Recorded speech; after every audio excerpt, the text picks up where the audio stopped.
Okay, I'm looking for a pair of gloves to use. I realize everybody's right-handed in this family, but really? 3 left-handed gloves, no rights to be found anywhere. So if you see me in the video wearing 2 left gloves, you know why.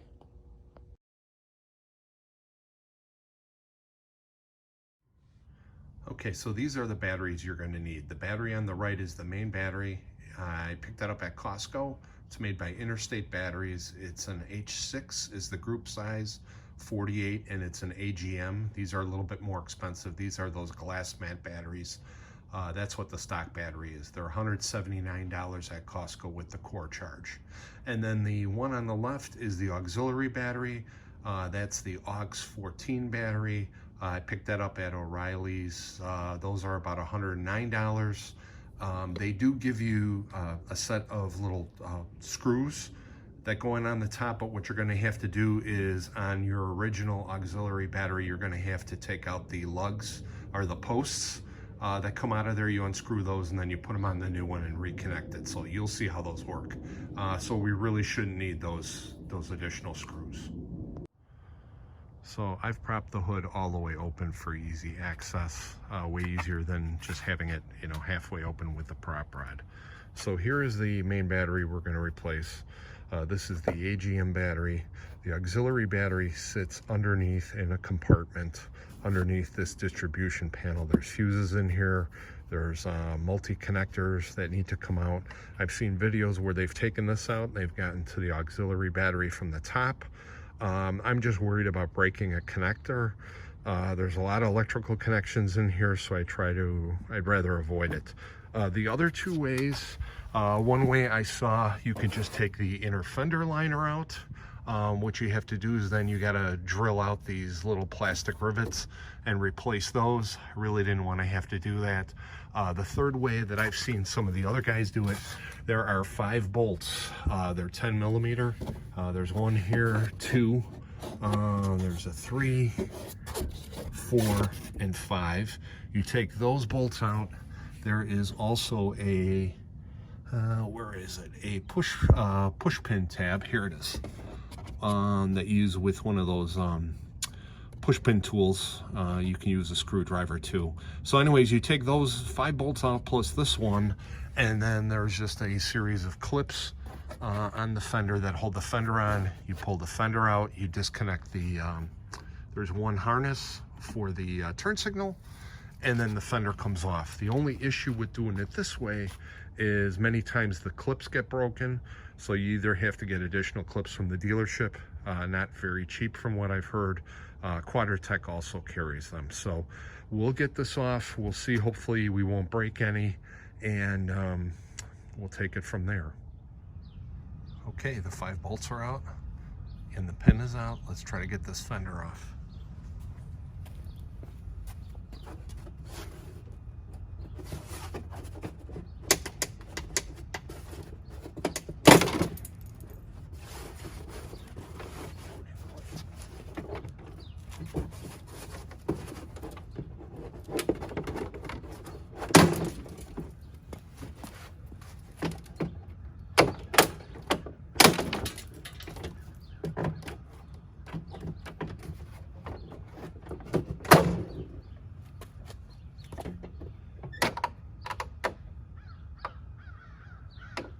Okay, you can see we ended up breaking a bunch of the clips. One is still on here.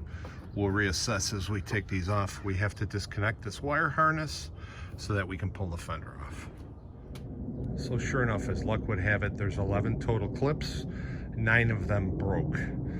The 2 that are still good are actually on the fender, so I don't have to take those off.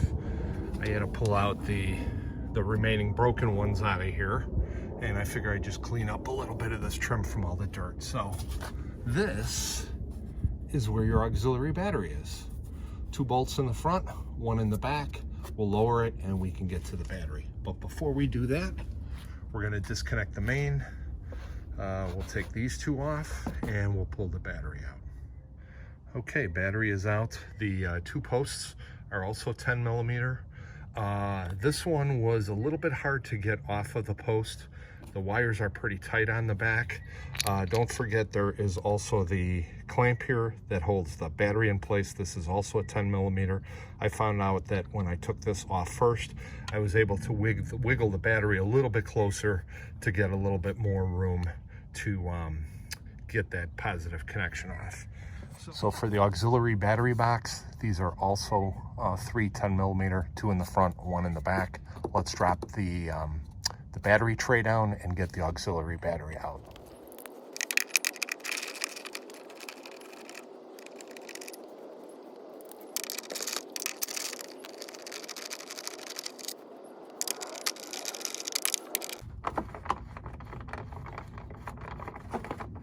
I can feel this battery tray is pretty heavy with the battery in it. Try to support it.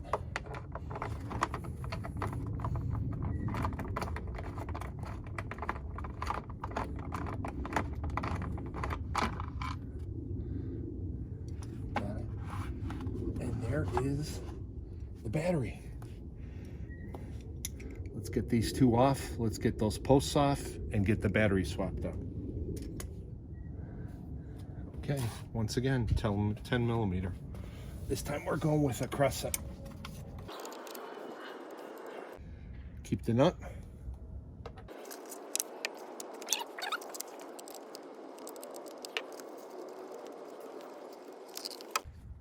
Here she is. All right, let's get these out.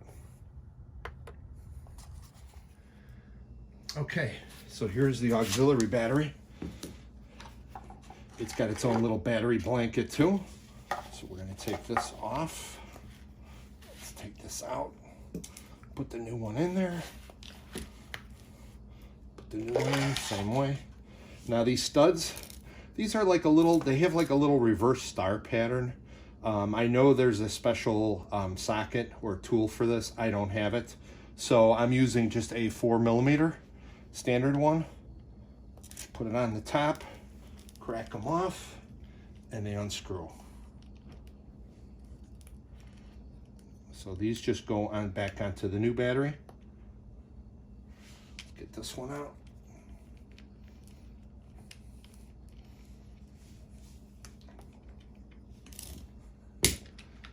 Yeah, the guy at O'Reilly at the auto parts store was basically saying, yeah, this is like basically a lawnmower battery. It's crazy. And yet they get $109 for it, but what are you gonna do? Still beats what the dealer wanted. When we went in and had the car diagnosed, they said both batteries needed to be replaced.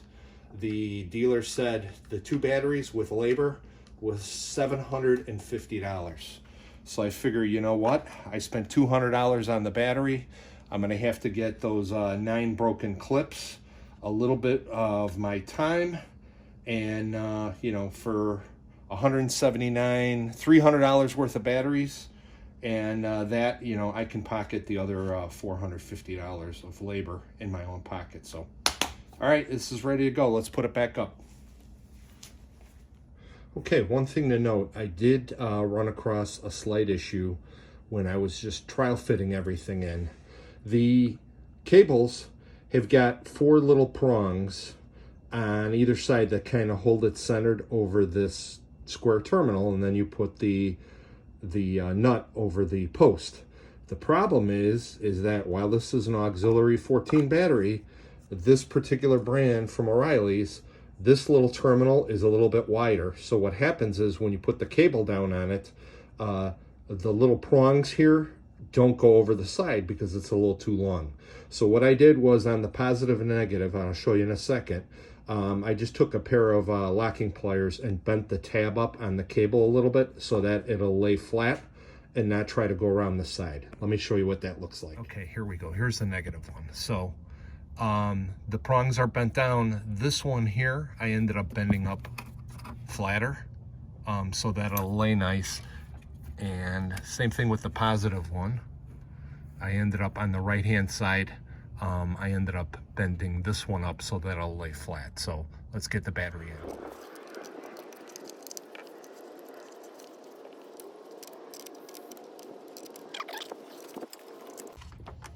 I'm off again. Thanks, honey. I'm videoing. Better buy me a treat. Make me feel better. Maybe an ice cream.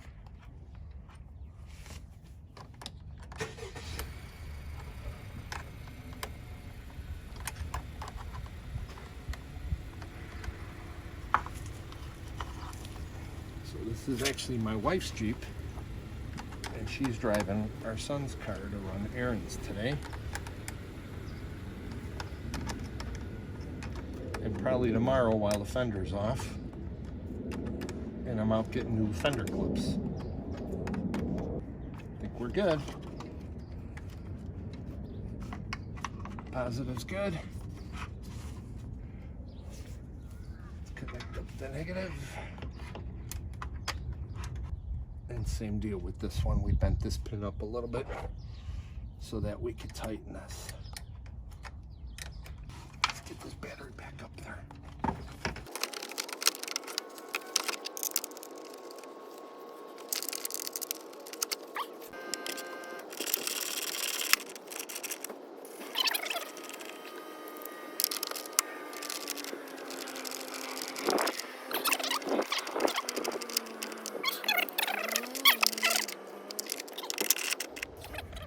Okay, just be aware, so when you're putting in the new interstate battery, the old battery was 12¼ inches across.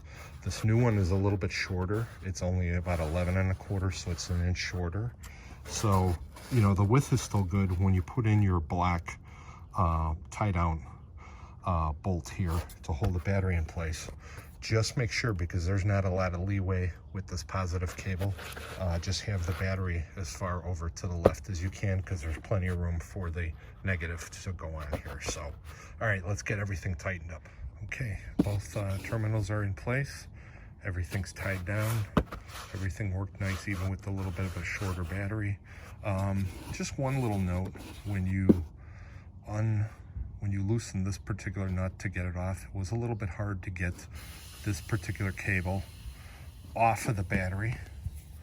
So the paint can opener went underneath, was able to pry it up with no problem. Like I said, it's just because there's not a lot of extra cable here. It is a little bit tight trying to get this thing up and then off of the post. So let's tighten up the battery and we should be good. We should be able to try it.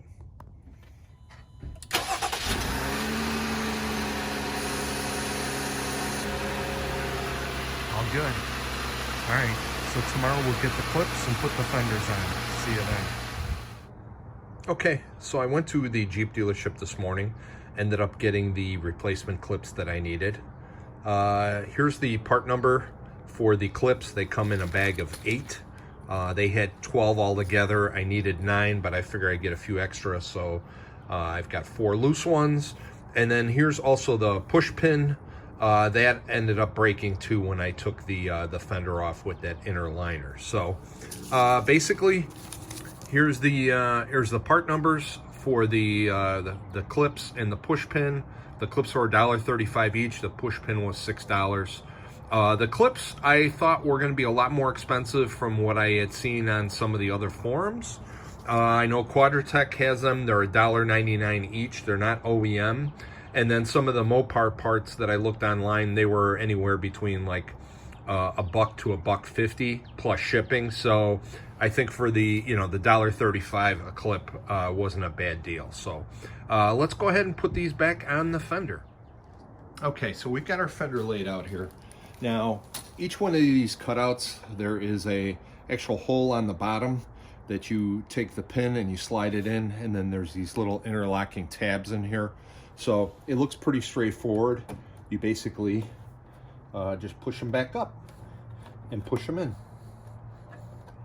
There you go, and that's it.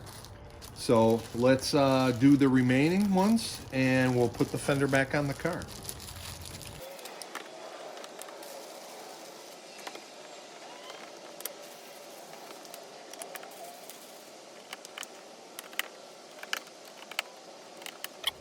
And let's start pushing it back on.